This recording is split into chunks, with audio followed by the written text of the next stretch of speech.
What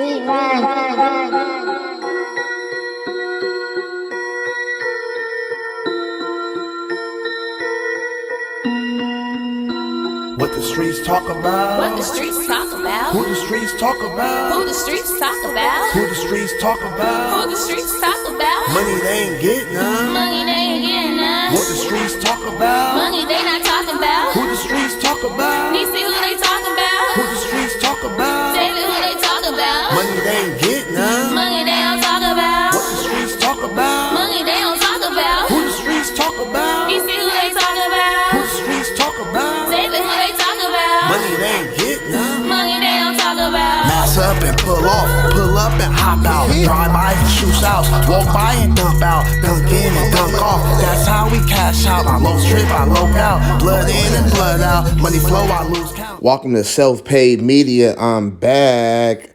Yes, we're going to start this off with free Brittney Griner is now backwards because Brittney Griner is now free. But who was she swapped out for? She's actually swapped out for Victor Bout, a Russian arms dealer who gained the nickname the Merchant of Death in 2003 after Peter Hahn read a report to the United Nations about Bout's wide-reaching operation and extensive clientele and willingness to bypass anybody that tried to basically apprehend him. So in 2008, Bout was arrested on March 6th in Thailand on the terrorist charges by the Royal Thai Police in cooperation with the American authorities and Interpol, all working together. The U.S. ambassador to Thailand, Eric G. John, requested his extradition under the Extradition Act in Thailand, which was eventually mandated by the Thai high courts in 2010. Bout was accused of intending to sell arms to a U.S. DA informant pretending to represent the Revolutionary Armed Forces of Colombia, the FARC, for use against U.S. forces in Colombia. But Bout denied the charges and predicted an acquittal. But that didn't happen because on November 2nd, 2011, Bout was convicted by a jury in the United States District Court of Southern District, New York, and the federal court in Manhattan of conspiracy to kill U.S. citizens and officials and delivery of anti-aircraft missiles and providing aid to a terrorist organization. Bout was sentenced to the minimum of 25 years in prison because the crime was due to the sting operation from June 21st, 2012 until December 8th, 2020. Bout was held at the U.S. Penitentiary Marion before being released in exchange for the U.S. basketball player Brittney Griner. Bout served over 14 years in prison before his release in December 2022. Man, that says it all right there, man. Man, we gave up Brittney Griner for Brittney Griner. Man, we gave up somebody that he was a real one, bro. As we say in these streets. But who ain't free is BG. BG ain't free, y'all. So recently, Gucci Man. So recently, they just shared the thing saying that BG was free, a video and all that, and that was not BG. I don't know who that was, but dude clearly wasn't BG with them buck-ass teeth he had. The only resemblance dude had to BG was the dreads and glasses, bruh.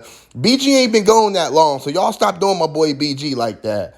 But basically, Gucci got fooled because he thought that was BG, and he put up a post saying, man, welcome home, BG. Look, man, I'm trying to sign you to the new 1017 family. And people had to get back on there and let Gucci know, like, look, Gucci, that's not BG, bro. But when we speaking of free, who is feeling free is your boy DaBaby. Photos was leaked online about DaBaby in a pose-up gay position, sending dick pics and tweets to somebody online, man. I don't know what's up with the boy Baby, but ever since he was kicking the YB NBA Youngboy, boy been acting different. Speaking of NBA Youngboy and DaBaby and feeling free, since them two got mixtape together in the no cap situation when they was beefing, NBA Youngboy posted a picture of him painting his nails online and told no cap said fuck him and he can't even paint his nails. Man, what's up with your boy YB and DaBaby, man? You South niggas going out bad, man. Well, DaBaby from the Midwest and Youngboy from the South, but you niggas going out bad, man. I don't know what's up with you niggas nowadays. I'm 80s, baby. We don't even get down like that. You feel me? So I don't know what's going up with these niggas nowadays, but That was some weirdo stuff right there, man. Y'all see the picture up top, man, in the thumbnail and all that. The man had his nails painted, man. I don't know what's going on with that boy right there, man. But yeah, and in other headline news, Big Latto was caught faking the funk, man. Yeah, man, they said Big Latto got a ghostwriter, man. Whoever put it out there, man, they said Big Latto got a ghostwriter. I guess it came out on one of the songs that she did with Lizzo. And they was trying to say, I guess, that London J on the track, he was the one that wrote the verse for her. But Lizzo came out and was like, no, London J just wrote the hook. And she didn't say nothing more after that. She said she did her own verses.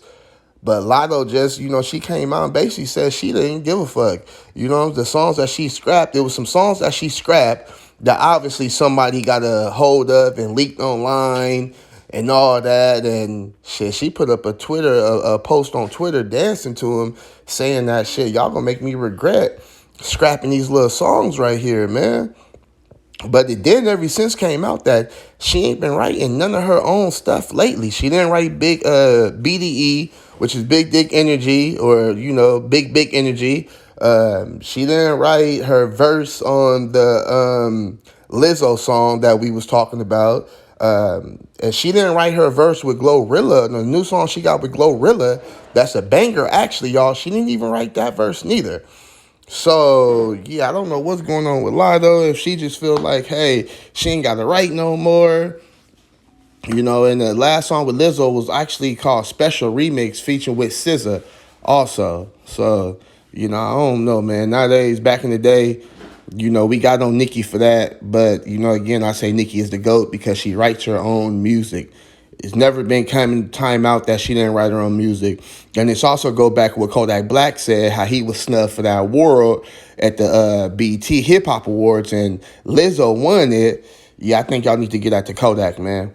I mean, BD Energy was a big song, but I think Super Gremlin was even bigger. Seeing how that Kodak Black did just get out of federal prison and had just got out of federal prison. He was released by Donald Trump, and then he came right back, took off where he never left off at. And he had that hit Super Gremlin, which, I feel like that was a bigger song. And this is the female empowerment era, so they've been giving it to a lot of females. I mean, at the BET Hip Hop Awards, also, y'all see what happened with the $1 million worth of game and Carisha Please. Now, I don't know how the $1 million worth of game got snubbed for that award, but they know that should have got to $1 million worth of game. And Drink Champ should have split that award. Carisha Please just came on the scene, but when you fucking Diddy, you get what you want.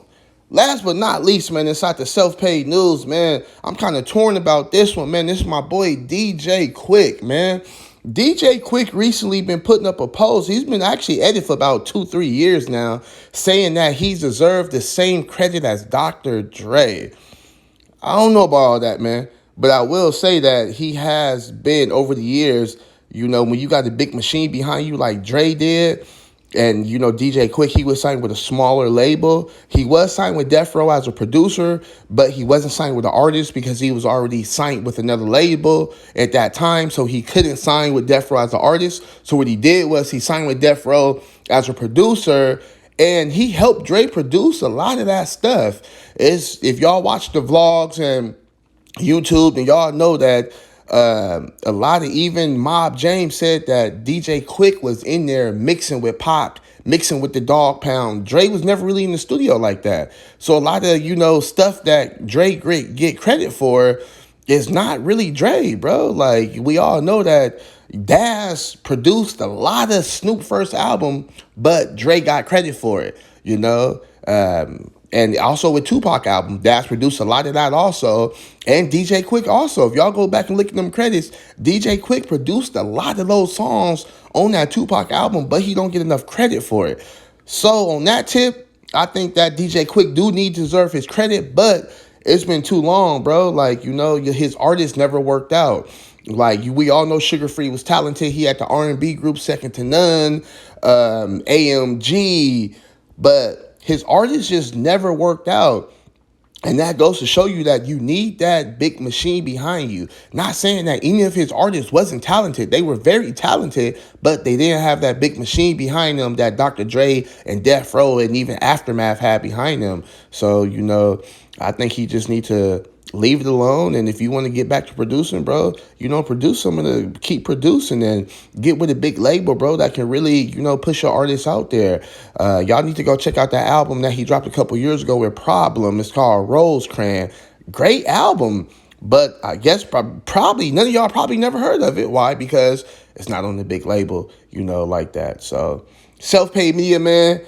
Sorry I've been gone. I am back now. This is the recap of what's been happening the last couple months since I've been gone. Y'all like, comment, and subscribe. Help your boy out. All right, bye.